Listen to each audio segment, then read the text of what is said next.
Welcome back, dear listeners. Couldn't get enough of Connect More? Well, it's your lucky day. And mine, since I've got a couple questions to ask these cats. In this Connect More shorty, we'll connect some more? Whatever. Let's see what more these puds can possibly have to say. Hey, yo, welcome to a Connect More shorty. I'm Eric. There's John. How y'all? That's Brian. Greetings. And that's Jason. Hi, everyone. In these bonus episodes, we take questions from our producer about anything. Usually that's what we do. However, our producer is out shopping for awful candy for us to taste test right now. So we're going to replace her usual question with one from a listener. Fellow connector, what's your question? Hi, I'm Amanda. Longtime listener, first-time caller? I understand that you four have been friends for what probably feels like forever, but I feel like I need a fucking flowchart to figure out how you all know each other. Can you give a quick Cliff Notes version or TED Talk presentation on how you became the besties you all are today?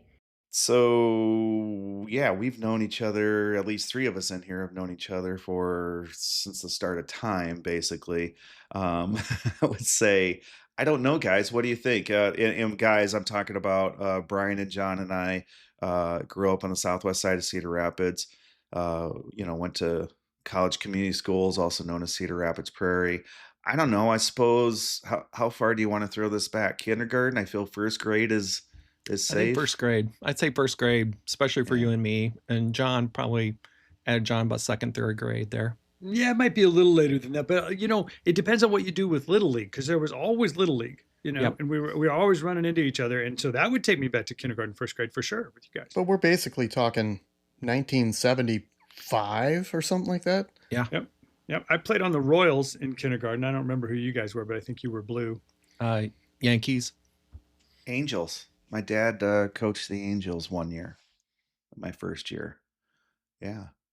And that's, by the way, you guys should be over the moon that I remembered I played for the Angels. I can't, I don't remember that guy from Dubuque's name that's on this call right now. I don't. I'm surprised. Actually, I'm surprised you still don't have your uniform in your shirt, because you seem to have all your other ones. I do. I think I did have it. Actually, during COVID, we cleaned out some buckets and it was in there, and Caitlin took it. That's nice. Great. Yeah, nice. My daughter. I Caitlin hope Caitlin rocks that. Nice. Look, I was super proud of my Royals shirt. I wore that till it fell apart. I can remember that. I would wear that on family vacations and stuff. Now, you guys lived in the city, though, and you went to school with a bunch of kids who lived in the country, right? It was kind of a weird mixed bag in your schools. There were two experiments going on in public education that we were a part of. One was this bus them out to a school 5 miles away, even though they live in the city, and mix all those kids up with the rural kids. And the other one was, your classes, you weren't with the same people year over year in classes. It was they put you in a blender. Sometimes you weren't even in the same school building. So you'd have like fourth grade happening in 3 different places. I probably got that wrong, but I think that was 2 different places, but yeah, right? You're right. And so you could go all of fourth grade and be going to school with someone, but never see them. You don't have this, you're not doing the same recess, any of that. And so you were tracked, and then you would come back together in 5th or 6th grade. Like now you're all one unit, and there was always it was a permanent click. I don't know if I'm making any sense, but the divide was permanent, even if they brought you back together. Oh, you're so true about that. I mean, even if I got a wild hair one year, there was no way that either of the three of us were ever going to make the football team or survive being on the football team. No. Oh, sure. Yeah. There's no thoughts like that. Because the school we went to, it was the same, 202 people from kindergarten to graduation day.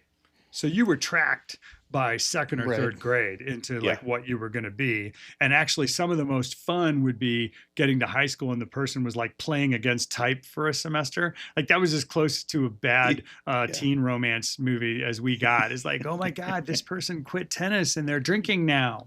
He went emo over the summer. Oh my God.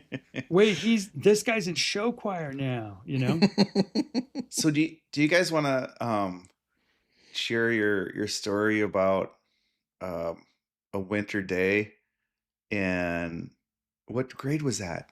It was in 6th grade. Six. It was fifth. Fifth Was it grade. fifth? Okay, I was right. On Fifth advice of grade. counsel, I respectfully refuse. Uh-oh. Was This there pants wetting involved here? Oh no! This is much worse than that. It was What? And so it was Oh. a game of freeze tag gone bad. We used to play tag on the Yeah. middle school, on the ice. whatever that you call fifth grade playground all the time. But the problem was it was just that cheap asphalt, with like lines on it for Foursquare and stuff. And in the winter, that was all black ice. It was just impossible to tell where there was, like, you could see the snow obviously, but if they cleared the snow, there was patches of ice there. So Ween, maybe tell the group how that went bad. So it's around January 20th, 1979 or 1980, if I remember correctly. And we'll just say I didn't go to school the rest of the year because John jumped on my back while I was on one of those ice patches, and I broke my femur. I did a ended up little being more in- than tag him for the freeze Yes, tag. And I yes. was I ended up being in traction for a month, and then a full body cast for 6 months after that. they still did traction. Yeah, Yes. I remember had you were in it traction. was Like yes. Google Yes. that, There's an kids. I don't even elevated know if foot. that's a thing anymore, right? Nope, I think you Now only they see just it in cut you open. It cartoons is. anymore. Now they just do you know. surgery, put pins and those big halos on you and all that good stuff. Yeah. But back then, oh, absolutely not. They just put you in traction. And I was in the hospital for about 6 weeks. You said good things about steak night, but that was about the only positive thing you had to say. But the good part is I didn't have to go to school the rest of the year. That was also the bad part because I missed a lot of things, but I went through so much stuff. I mean, I did math all the way through geometry I got to almost trig during that year because I had nothing else to do besides, and I had a real good tutor who could teach all this stuff. Since I couldn't go to school, I had a tutor come see me every day. So she taught me all this stuff. So anyway, but fast forward. So Hey, did it's all good. Did John come over every day and like help you itch under your cast and stuff? I Like, guess stick there a was little- none of that. No, There was that's what none the of hanger that. was for. I would, No, it I was would, okay. I would call, but it was awfully hard to get down there. It would sucked actually. There was a call. There was a call from your parents to my parents saying I'm sure there was. Oh. there was, and But that was yeah, lovely. It was lovely. But hey, shit happens. I'm sure there even was. I got Yeah, back I then. mean, Even I fuck. got it back then. So Obviously no intent, but it's hard to break your femur, man. That's Yep. that's a big life event, regardless of when it happens. John Bound was away. wearing the husky jeans, folks, and Well, I'm the sure I husky was. are animals, and he jumped on Ween's back, and I'm sure I was. Well, that's how those boys are connected forever, right there. Yeah, and I feel like we were all able to hang out a little more in like junior high after that. Yes. And and Ween put up with me, which I appreciate. But and then in high school we just had a lot more freedom, and so there would be hinges. People like the lovely Ben, who would have us over to his place in the summer, and we could, it was like an open house that we could just stop by anytime, and that sort of facilitated us hanging out.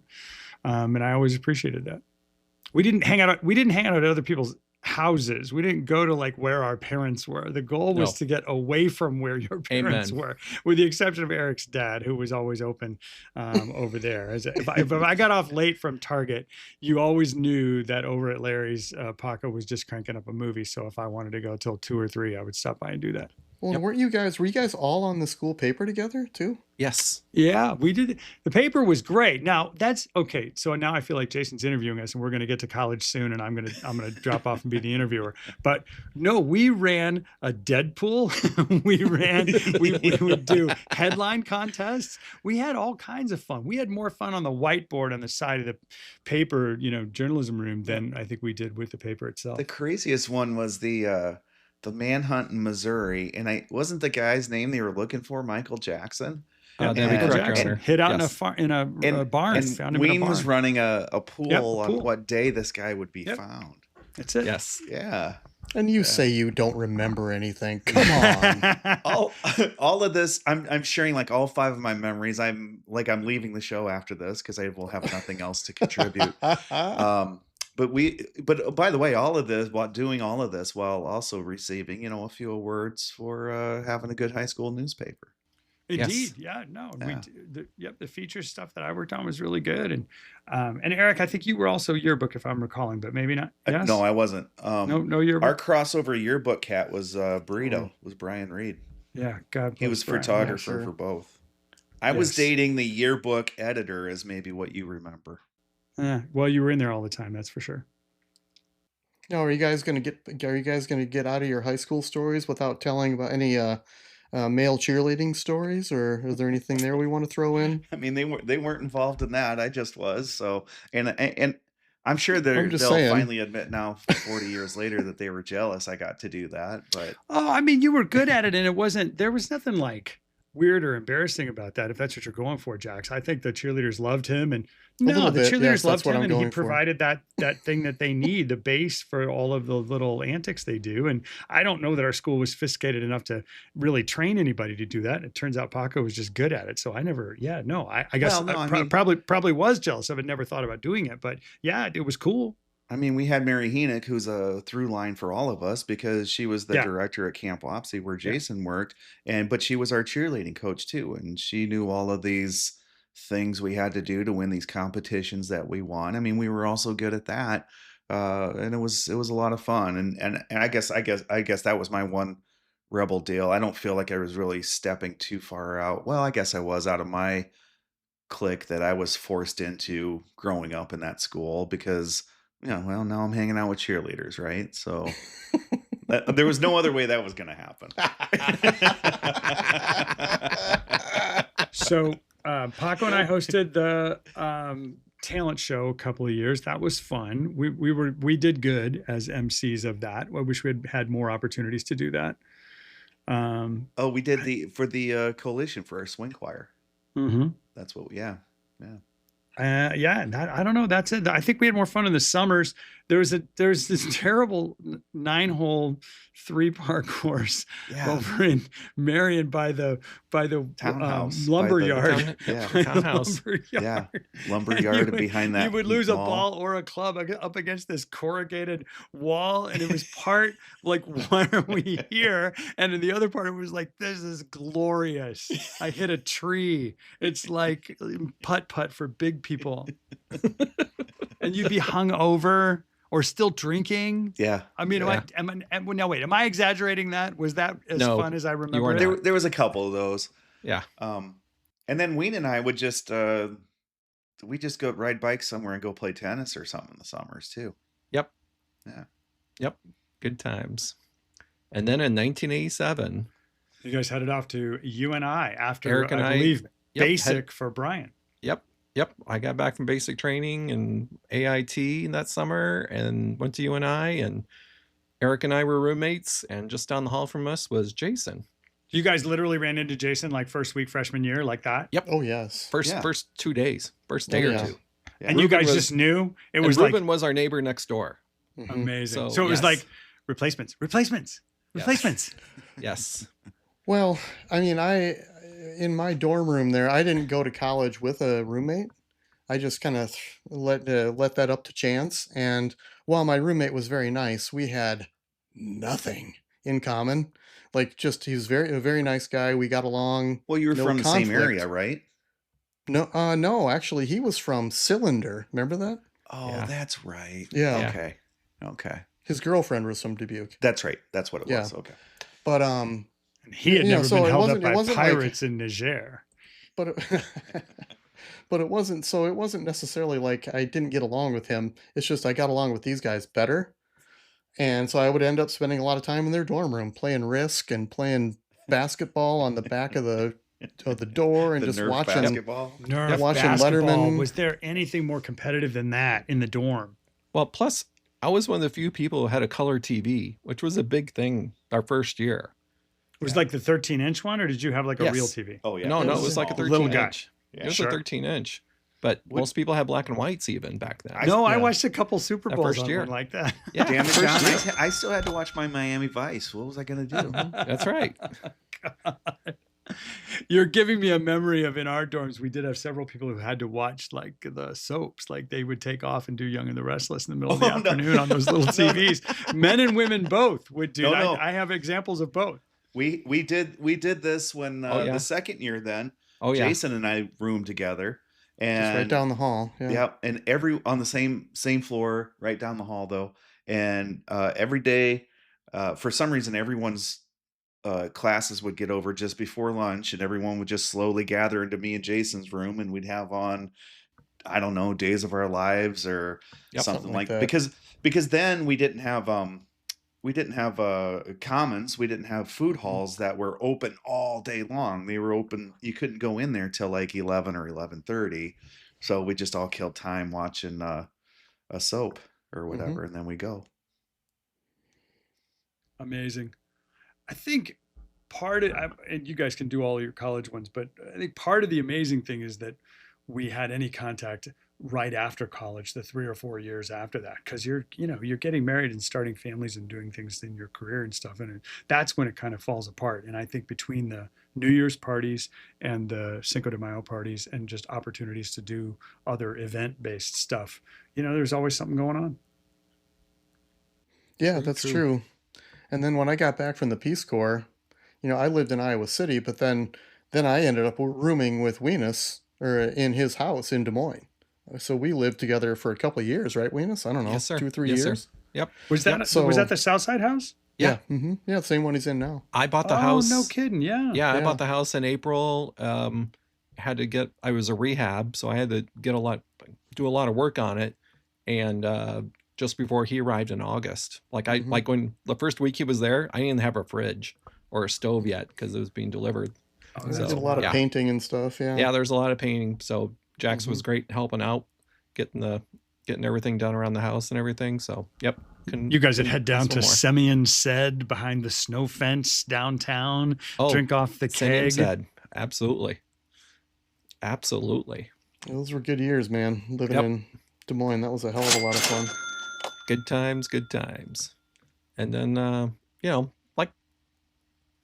like we've said before, we've gotten together for Cinco de Mayo's. John would come for our Spritzer parties back in college. We came for a couple of those.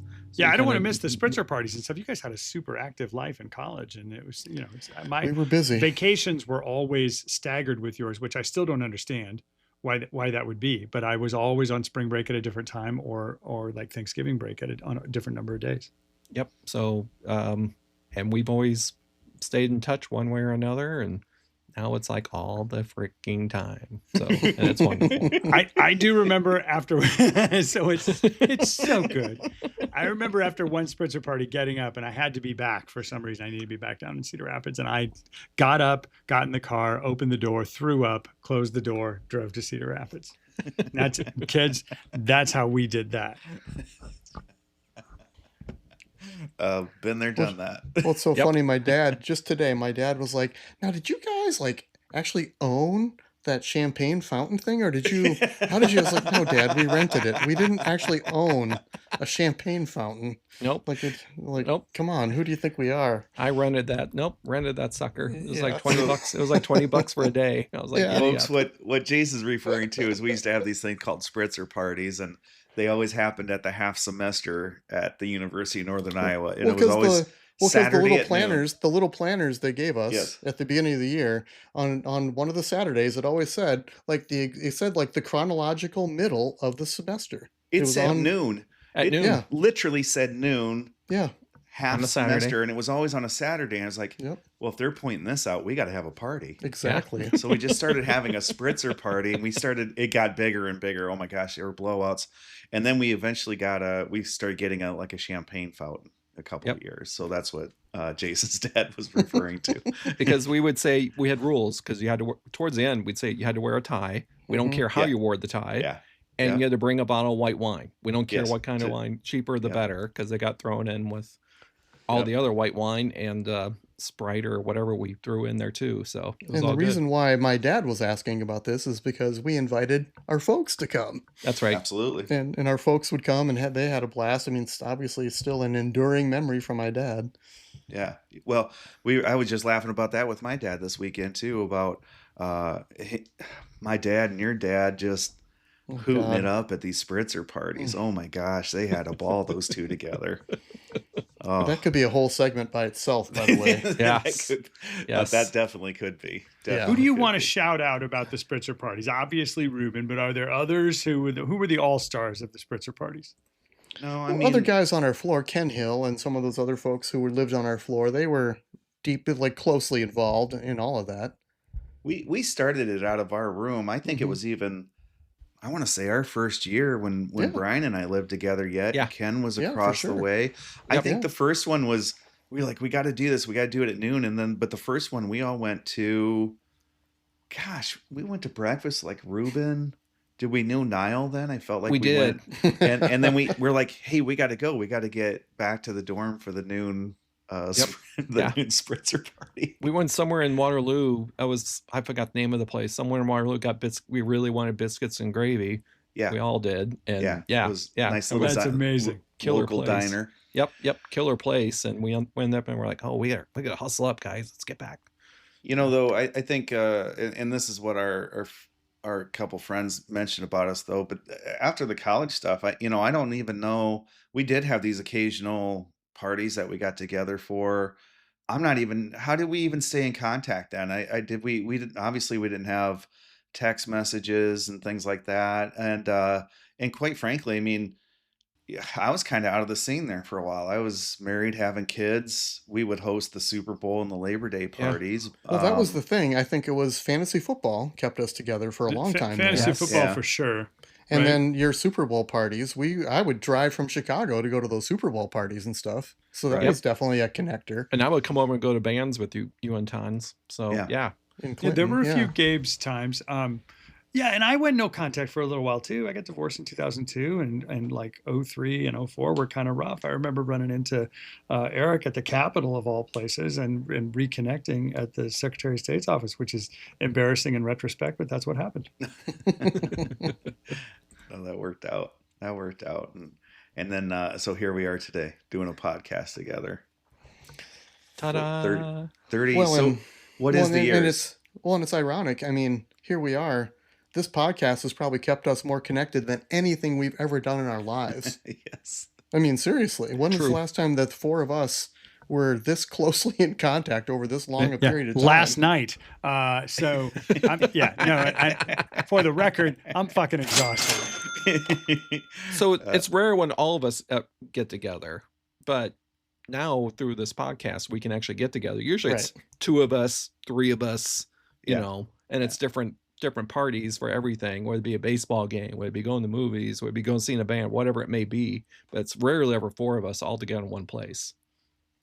We need Yeah. to do a better job of planning when the nicest family is in town for the fair. That's a good opportunity every year, Yeah. and we didn't make use of it last year. Yeah, so I don't know. Yep. Then what would you tell? Again, we're told that we're unicorns here in the world of friends and stuff, and I don't know what would you say to folks? What makes this work? Well, there was always some kind of contact. We had, I think you're downplaying a little bit the contact like in the 90s. Once email came out, we had a lot of funny Mhm. email chains and Yeah. stuff, similar to what people do on text now. It was the same BS in a different format. But the other thing is we're just super accepting of all of the little trails that each other has to go down. And I think all four of us have done stuff that probably the other three wouldn't choose to do. And you kind of are more interested in whatever that journey brought that person than you are trying to have some kind of conformity or force somebody to do a specific set of events. A great example is I've got a friend with whom I go fishing in northern Minnesota every year. I know Ween does some fishing in different contexts, and I would love for the four of us to go fishing sometime. Like, I really think that would be a great time, and make it somewhere super remote and do the cabin thing. I think it would just be a blast. But I don't know if that will ever happen. I don't know if the interest is really there, and it's not something where I'm going to spend, like try to railroad you guys into doing something just because it's my idea. And for me, that's the core of all of this. I'm in. I'll go do that. I think that I think that, and one thing we've kind of we've not mentioned here, and there's no reason to get too far into these things, right? But we've had, as you've heard for the last few minutes, we've had some great times together. But I think the other important part is we've always been together for those tough times that we've all had in our lives, and we've always been there for those. So I think that's one of the bigger things too. This is a hoot. We sit around, we laugh all the time, and that's the best. But when someone's down, you guys are there. Amen, brother. Yeah. Yes, sir. And for our Gen Z people, that doesn't mean for the week, right? Like there have been periods of time where it's like, oh, this fucker's going to be down for like a year and a half, and we're going to have to like figure it out for him.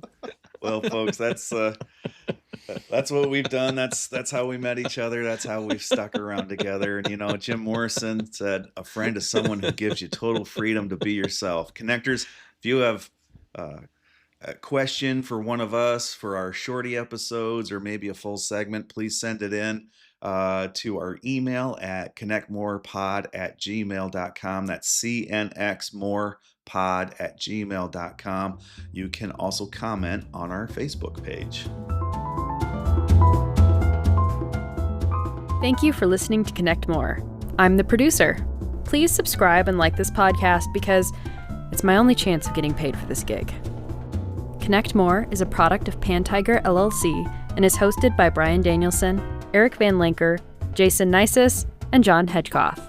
Connect More is edited by me and Jocko. The showrunners are Jax, Hedge, and Weenus. Theme music written and recorded by Ryan Veeder. Cover art designed by Leon Golden. Musical director is Evil. Legal liaison is Brian. Lead writers are John and Eric. Runner-up writers are Jason and Captain Danielson. Publication coordinator is Jax. Special thanks to GVC, Aaron, Miss Roper, and Yoko. Don't forget to like and subscribe. Make sure to follow Connect More on Facebook, Instagram, and YouTube.